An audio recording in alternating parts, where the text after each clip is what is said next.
Hello guys, শুভ নবমী। জানি অনেক লেট করে বলছি।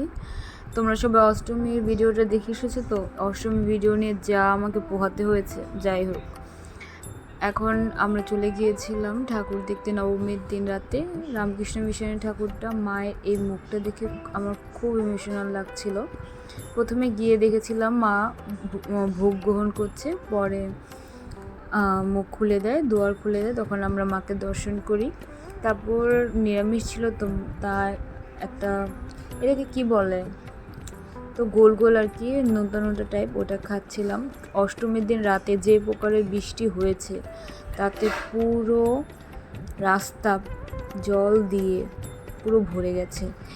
এর মাঝখান দিয়ে যাচ্ছি, ভালোও লাগছিল। তো যাই হোক, এর মাঝখানে টোটো করে যাচ্ছিলাম। দেখতে পাচ্ছ কতটা জল জমে আছে।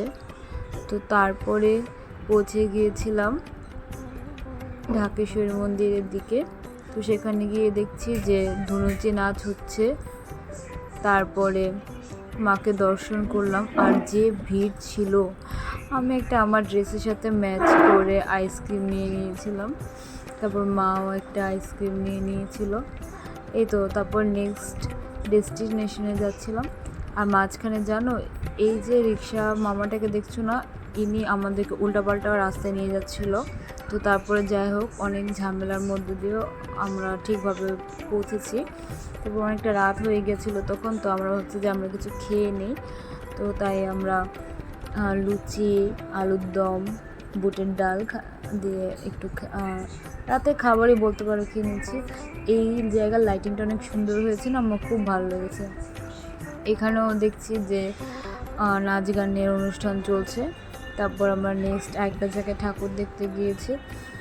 এখানে ঠাকুর দেখেই চলে আসছি বাড়িতে, কারণ তখন মোটামুটি 11:30 বাজে। আর বাসাতে যেহেতু আমি আর আমার মাই বের হয়েছি ঠাকুর দেখতে, তাই একটু তাড়াতাড়ি বাসাতেও পৌঁছে যেতে হবে, না হলে বাবা চিন্তা করবে আর কি, বাবা আসেনি। তো যাই হোক, বাই।